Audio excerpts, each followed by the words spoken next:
Hi guys, ఇక్కడ చూసారా మా చెట్టుకి ఎన్ని పూలు పూసాయి. ఈ పూలన్నీ చూసేసి మా చెట్టుకి దిష్టి పెట్టేయకండి. ఎందుకు ఇలా అంటున్నానంటే మేము ఇప్పటికి ఎన్నో మొక్కలు నాటుంటాము, కానీ ఒక్క మొక్క కూడా బతకలేదు అనమాట. సో ఈ మొక్కలు రెండే బతికాయి. ఈ మొక్కలు ఎలా వచ్చాయో కూడా చెప్తాను.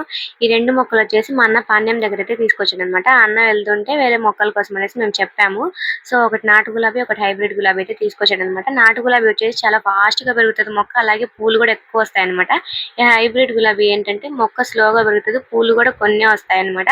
సో ఇంతవరకు మేము ఎన్నో మొక్కలు నాటుంటాము. అంటే మాకు పల్లెటూరు కాబట్టి ఊర్లోకి మొక్కలు వస్తూ ఉంటాయి అనమాట. అప్పుడు కొని మేము బయటకు వెళ్ళినప్పుడు ఎప్పుడైనా రోడ్ సైడ్ పెట్టుంటారు కదా, అప్పుడు అక్కడ కొనుక్కొని వచ్చి ఎన్నో మొక్కలు నాటాము. కానీ ఒక్క మొక్క అంటే ఒక్క మొక్క కూడా బతకలేదు అనమాట.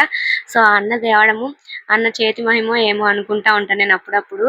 ఆ రెండు మొక్కలు బతికాయి అనమాట. నార్మల్ గా నాటు గులాబీ తొందరగానే బతికేస్తుంది, హైబ్రిడ్ గులాబీనే కష్టం అనమాట బతకడం. సో అది కూడా బతికి ఎన్ని పూలు పూస్తుందో నాటు గులాబీ ఈక్వల్ గా పూస్తుంది అనమాట. రెండు పోటా పోటీగా పూస్తున్నాయి, అట్లా పూస్తున్నాయి పూలు. నాకు అదే అనిపిస్తా ఉంటది, అన్న తెచ్చి ఇవ్వడం వల్ల, అన్న చేతి మహిమ. కొంతమంది చేతి మహిమలు ఉంటాయి కదా, సో అట్లా అన్న తెచ్చి ఇవ్వడం వల్లే ఇట్లా పూస్తున్నాయేమో అనుకుంటాను అనమాట నేను.